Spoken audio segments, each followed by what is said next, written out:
So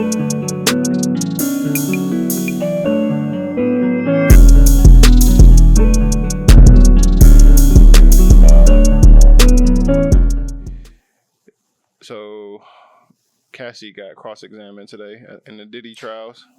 See, this is what I'm talking about. I did hear about that. I'm missing Diddy trials and all type of shit. I didn't read nothing about it. Like I just heard it. I just heard that in passing. Oh, did you hear about the stuff that happened when she was on stand yesterday, and she had to talk about give vivid details of what was happening at these freak offs. Mm-hmm.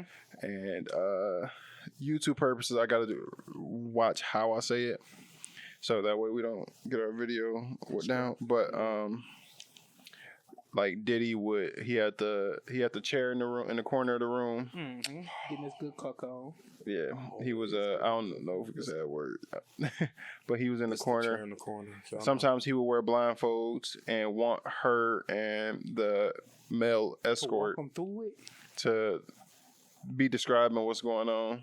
Did he like to get walked through on a third party action? I never heard of a cuckold who like to get a walk through. Sometimes he would join in, like there would be R. Kelly and Cassie, and because I heard one of them she asked for it. That's the so one. when she was up there, she did say, like, you know, she was a willing participant in a sense of when she was young and they first got together and Diddy was explaining this stuff that he was into. She was just so in love with him. She was scared that if she didn't do it, he was gonna leave her. So the one time she actually said no, he was like, all right, you two, like basically implying like he about to leave her. Like, I knew you was boring. I knew you wasn't about it. I knew you was basic, blah, blah, blah. So she did all this stuff because she wanted to stay with him. She was in love with him. But then it just started getting worse and worse over time. Apparently, her and Diddy went on a break for a while, and she was dating Kid Cudi. His car allegedly getting blown up. Don't know how. But apparently, she was still going to the freak offs while dating Kid Cudi. Diddy would have, like, so the baby oil and stuff, like they said, like probably every 10, 15 minutes, Diddy was having them, everybody put it back on, like put it on. He wanted everybody like oily. Lathered up. So it was like a tub full of it. And he want them all in it, bro. So like every 10 minutes you gotta dive back in. Yeah, basically. Trey must have been at them parties. But he would sometimes Diddy be in there going to town on himself, watching her, and then when she's done with said dude, sometimes he would want her to give him a play-by-play, like afterwards, like, oh, how did it feel? Did you this, that, and the third? And sometimes he would want to go with her after doing, and sometimes she did say sometimes Diddy would want her to rub the men's semen on his nipples, like rubbed on his nipples. Damn. This is just some of the stuff. That's the wildest shit I heard. I ain't never heard no niggas. I ain't never heard that one.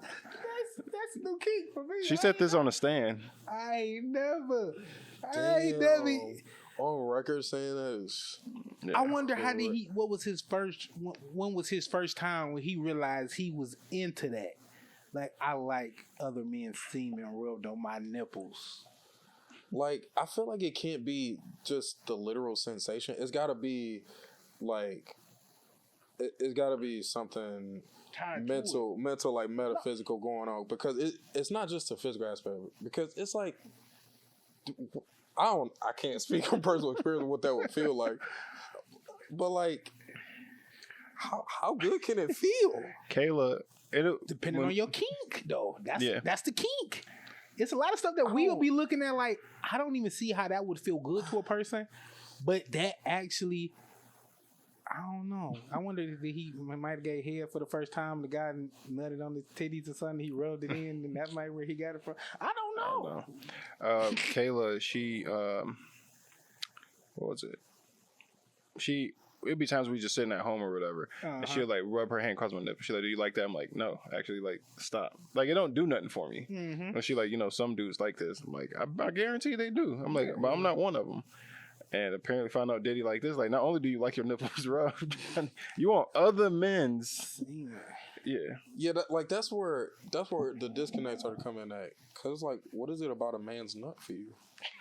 I guess I gotta start asking those types of questions. I guess I gotta get to the bottom of this now. I guess because it might be just help oil it up, so he ain't got to use the baby oil. So it might be a substitute because he trying to save on baby oil products. So he want everybody else to be in it, but not him, though. You know what I'm saying? Like, what you mean, like the in the baby oil? He want everybody else to be bathed in baby oil every 5-10 minutes, but then he not really participate. And this is what I'm getting from a lot of the stuff that they saying. Okay. Is he really want to participate in like physically in a lot of stuff? He's more so. I would like to call Diddy the conductor, a live porn watcher. A what? A live porn watcher. Corn watcher. We're gonna say that. Corn. A live porn watcher. Is that not what he really doing though, Josh? He just being present. That's all a cuck is a person. Well, that's with their partner. He liked it with partners and with other people. So I just call him a live corn watcher. He just like to be present and have it in real time to where he can really see it. And the fact that the blindfold fact really, that boy a freak. That boy a freak. What else came out during this? I'm trying to think of more stuff that I heard. Like that. Oh, they released the. So remember that video that came out a little while ago of like Cassie trying to leave the hotel and Diddy chased her down and started abusing her.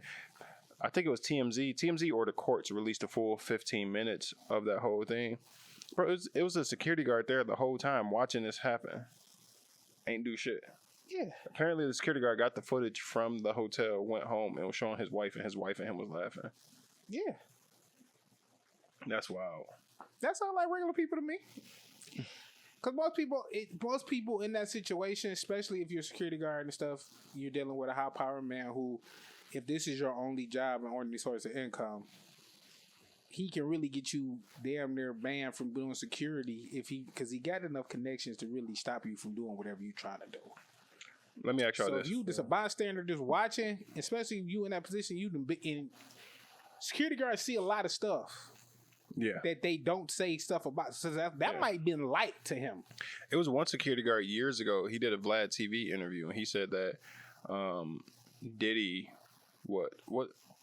It was either an article or a Vlad TV interview. I just can't remember which one because there's so many security guards that did interviews. But said Diddy will want. No, it was a chef. A chef quit because Diddy will want him to feed him grapes in the middle of having sex. Like feed him food and shit while he's having sex. He's like, yeah, I can't do this. Question to y'all: would y'all quit, or would y'all feed the grapes? How much that nigga paying, bro? Yeah. How much that nigga paying? How much you paying? And what am I seeing? Just feeding you grapes. And what am I seeing? Because it depends. It's a Diddy party, so you might see a little bit of everything: men on men, women on women, men on women, and dogs. Never know what he might throw into the mix. He might throw bubbles in there. Oh, I don't know. Is it a blank check? It depends. No, it ain't a blank check. It's a dollar amount on it. Let's say we'll do it like this. Because how much do an average chef probably? I don't even know what an average chef will make. But if you like for Diddy upper, and them, I would assume I'm assuming you see over 10,000 a month. Assuming, maybe. So if you make a 10,000 a month, would you feed him grapes? I feel like they probably making more than that. Nah, like that's not enough. It's not enough. Few solid niggas left, but I'm probably bare minimum 25, 30K a month type nigga to be keeping shit like that quiet. I'm like, boy, I'm saying. I'm not worried about keeping it quiet. I'm talking about the aspect of me being present in the room while some of the stuff that Cassie said is happening, and I got to feed you. Meanwhile, you sitting there going to town on your shit, and I got to come in there. Here you go. Like, sorry, bro. You paying me 50 bills a month, like 50K a month. I might have to look past that, bro. Apparently, whatever. As long as ain't no illegal happening for it, like I could look past that, bro. Whatever. I'm pretty sure it's NDA signed before you come in there. Before you work for Diddy. It's NDAs all over. Oh yeah, I mean, for sure. Can't talk about nothing. His mailman probably got an NDA signed. So my question to y'all is, because the internet right now, people are saying she's not a victim. People are saying she's a victim. I want to know where y'all land at. Who's a victim? Cassie. Obviously. How's that even a question? Because she said in a lot of this shit that's going on. Yeah, because she was a willing participant. I think she's a victim. I like that. I don't think she's not. Just because she participated some of the times, it was based on a premise of control and the dynamic of the relationship and manipulation. I don't know. And that's the one gray area for me in this is somebody telling you their personal preferences and what they want from a person. And the fact that you may love that person so much that you're willing to do that for them, I don't see that as the person being manipulative towards you. That's you wanting something so bad that you were willing to betray whatever boundaries and stuff that you actually put up for that person. I don't really blame the other person because you chose to come over here. I didn't force you to come over here. You chose to come over here after I told you everything that I was into. You still chose to come over here. I feel like that's a pretty gross misrepresentation of that relationship dynamic. How? If that's literally how he said it happened in the beginning. She loved him so much that she willingly went on with the stuff, and then after a while, she got tired of it. And he told her, okay, you boring like I thought you was. Because she probably was. But then but I'm in a relationship with other people, and then you blown up their cars because you don't like them or have some type of gripe with them, allegedly. Oh, he apparently was like overprotective of them. Allegedly, the rumor in the industry was incredibly so. Like if you ain't even around Cassie, Diddy had a problem. Allegedly, it's a rumor, hasn't been confirmed. I don't know if it's been denied either. But one time, Cassie and Wale was working together, and it was real professional. I heard about this one. Diddy got word that Cassie and Wale was in the studio working. He pulled up on him with the security guards, hung Wale over a balcony. Mm-hmm. Yeah. Oh, I did. Yeah. Allegedly, Kid Cudi's car blew up. Yeah. Is he dating Cassie? And I seen somebody say, women have a hard enough time already trying to leave, like, dudes they dating when they, in a regular person, they have a hard enough time leaving that dude who's abusive and everything for whatever reason. Mm-hmm. Imagine trying to get away from somebody that could literally be anywhere in the world at any time. Yeah. You can't go nowhere without them being able to get to you. Yeah. So, like, it's not as easy to... that type of control is not something that you can just walk away from because... Like to a certain extent, you're right in the beginning stage. Exactly, that's what I'm saying. But in the beginning, if you start seeing red flags in the beginning, and you had a chance to leave, like she was saying, she had kind of a chance to leave at one point, but then she still stayed, and then maybe and if after she stayed that time, then a lot of the crazier shit started to happen.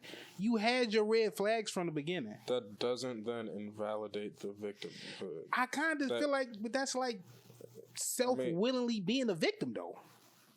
I mean, that's how I look at it. When the treatment got worse, that doesn't then make it because I was there at the beginning when it wasn't as crazy or this bad. That doesn't then make it not a victim. That doesn't make it not a victim. I said a choosing victim, though. You chose to be a victim. I mean, to me, there's a lot of people who choose to be victims. This is similar to the whole addiction is a choice versus a sickness thing.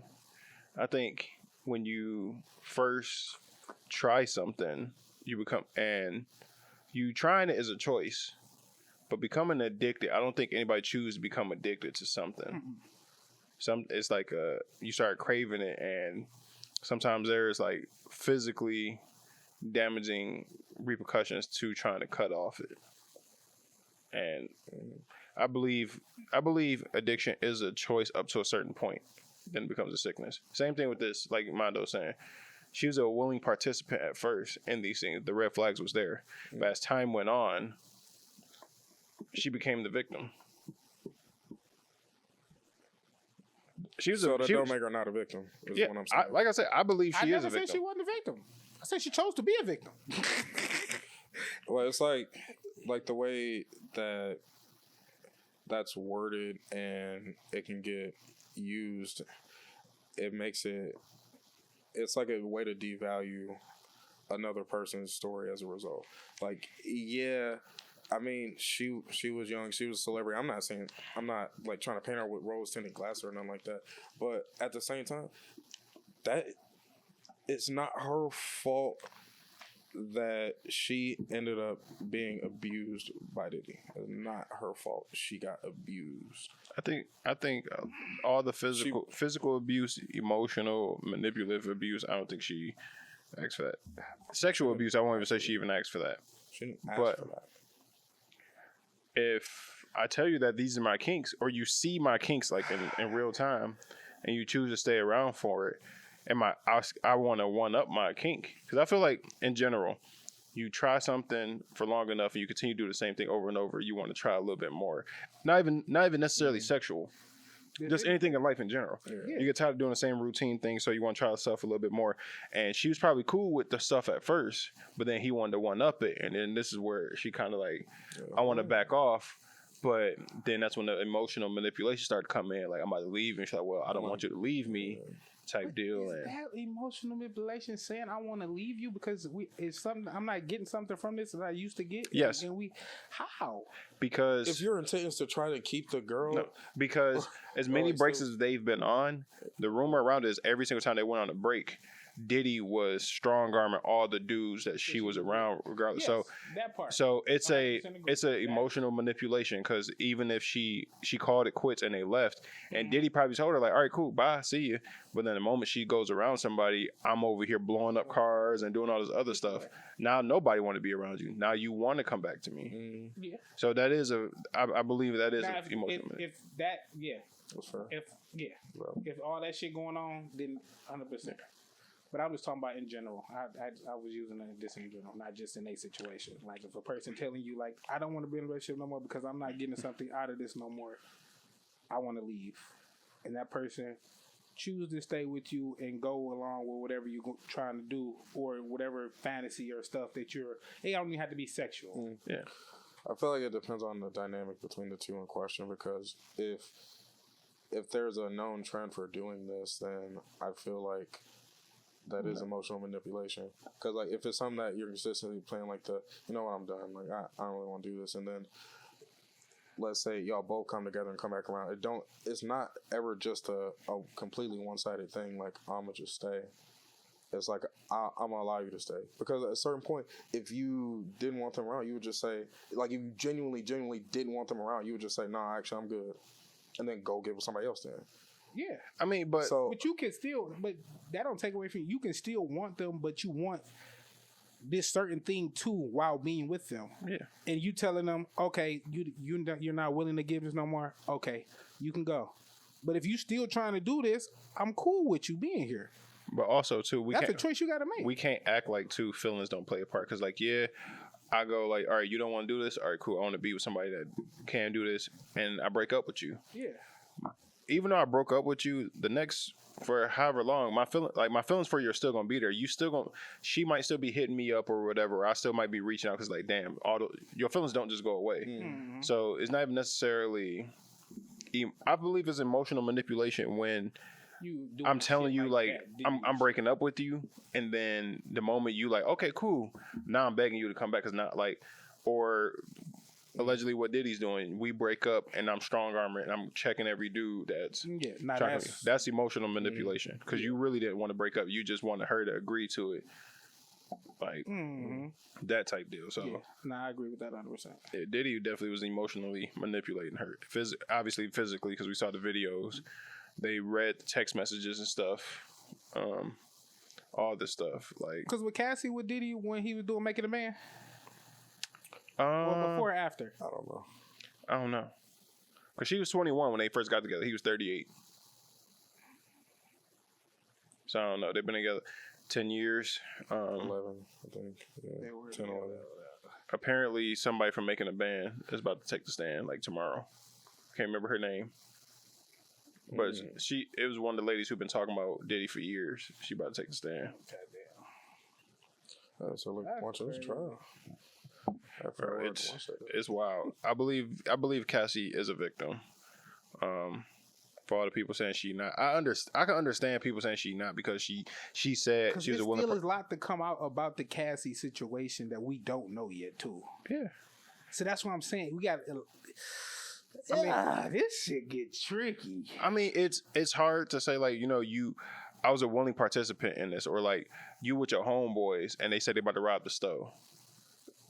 Like you with them, they about to go rob the store or whatever. You don't actively participate in it, but y'all all end up getting caught. You was a willing participant. Still. Yeah, because if they told you they were going in there to rob their store and you walked your dumb ass in there with them, you are a willing participant. Yeah. You should have left or started walking home or the other way. Yeah. If you knew that's what they was coming in here to do, you are a willing participant. So in the beginning, she was a willing participant. As time went on, even if her heart wasn't in it, she was trying to convince herself like, hey, just suck it up, just deal with it, deal with it.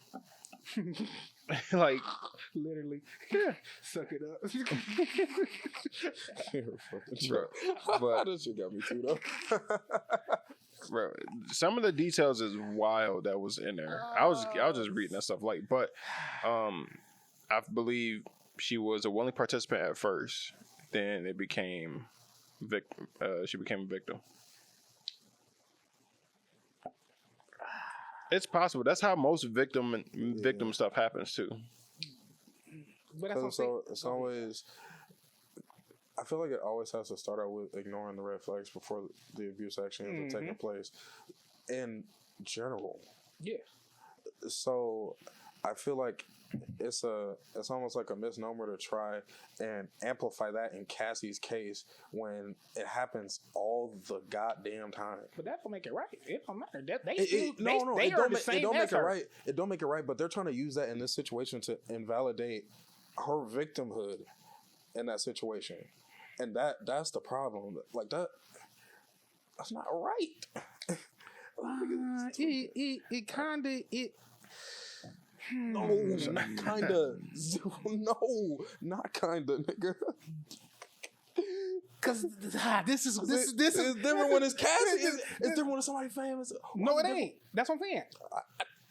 I look at it the same as if little Rebecca around the corner got a boyfriend who she done seen him beat on 3 of his girlfriends, and now she think because she done got with him, he didn't change. I look at that the same way. Yeah, because obviously we're not saying it's all right for dude to put hands on. I'm not saying that, but if he has a pattern or allegedly patterns, like it's known that he does this, and you go be with him, and then you shocked that it happens to you. Mm-hmm. In a way, like that's your common fault. Sense is like, bro, that is your fault. I don't care what nobody said. That's your fault. Like you can only hear a rumor about somebody for so long before you start to like kind of like believe. Like all this stuff about Diddy has been rumored for years. If somebody told y'all if y'all didn't know me and somebody told y'all I was a thief, y'all never saw me steal something. But every time y'all meet somebody that know me, it's saying that I steal shit. And then I finally come around. I'm gonna ask you, nigga, you be stealing shit? I ask you. But y'all, if I come around somewhere with all y'all stuff or whatever and like something come up missing, we looking at you. One I'm looking at. Yeah. It's like regardless if I took it or not, because that rumor followed me for so long, you kind of like got your antennas up. It's the same thing about dating people. If you hear such and such, or sometimes people actually see you act this way, but then they be like, "Oh yeah, I would never do that to you. I like you so much that I'm looking past that." Niggas that say that though, it's the niggas that be like, "I would never do this to you, shorty." Like. It's a certain way that niggas be saying that shit when you know they capping. But when you like something, it's the same thing with dudes. When dudes dating girls or whatever, and knowing the girls ain't shit, but you look past it because you into them. Exactly. How long can I deal with this? It's not even that you can think that you could deal with it. It was like when that first time it happened to you, you're like, whoa. Then they apologetic and everything. Like, all right, cool, you apologized. We moving. I'm giving you a chance to make up for that now. Then it happens again. Now we fighting. Now it's more emotions involved in it because more time is gone. Mm-hmm. So now we fighting about it. I'm done with this. I can't deal with this. All right, fine. Bye. Leave. She leaves. A couple weeks go by. She gets seen hanging out with somebody. He come blow up their car. Now what? You see that he got people following you everywhere you go. blowing your phone up and everything. Like you can't get away from them. Yeah, no, like it's definitely levels to the. It's definitely levels to it. Like we can definitely agree on that. Yeah, 100%. I believe you could be back around the corner, being the fourth line in the chain of getting beat up. Let's see, back. Come on now. Come on, man.